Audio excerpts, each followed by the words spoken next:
वाशिम जिल्ह्यात दिवसेंदिवस तापमानात मोठ्या प्रमाणात वाढ होते। मागील 8 ते 10 दिवसापासून 44°वरच तापमान आहे। विशेष म्हणजे कालचं जर तापमान बघितलं वाशिमचं तर 44.6 पर्यंत होतं। हे सर्वाधिक एप्रिल महिन्यातलं हे तापमान असल्याचं नोंदवलं गेलं आहे। आता जर बघितलं आजही 44° वरच तापमान आहे। आपण बघू शकतो मी सध्या जिल्हा प्रशासनाच्या ज्या कार्यालय आहेत त्या ठिकाणच्या रस्त्यावर आहे। तर इथं जर बघितलं तर पूर्ण सुकड आहे। इकडे जर बघितलं तर या आपण बघू शकतो हे बिल्डिंग जी आहे ती जिल्हा अधिकारी कार्यालयाची आहे। तसेच याच्या पाठीमागे जर बघितली तर जिल्हा परिषदची ही बिल्डिंग आहे।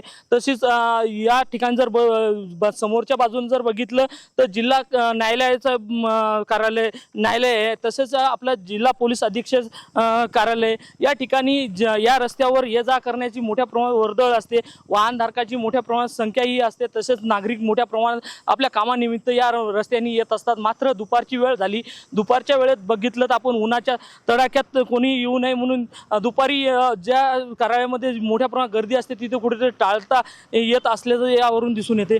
दिवसभर जर बघितलं तर सकाळी 11 ते 4 च्या दरम्यान नागरिक रस्त्यावर निघत नाही आणि 4च्या नंतरच कोणत्याही कार्यालयात जर कामाचा नियोजन असेल तर काही नागरिक काही प्रमाणात कार्यालयात पोहोचत आहेत। त्यामुळे या उष्णते दिवसेंदिवस जे वाढ होते त्याचा परिणाम नागरिकाच्या कामकाजावर होत असल्याचा आपल्याला यावरून दिसून येते। कॅमेरामन सचिन राणेसह विठ्ठल देशमुख, TV9 मराठी, वाशिम।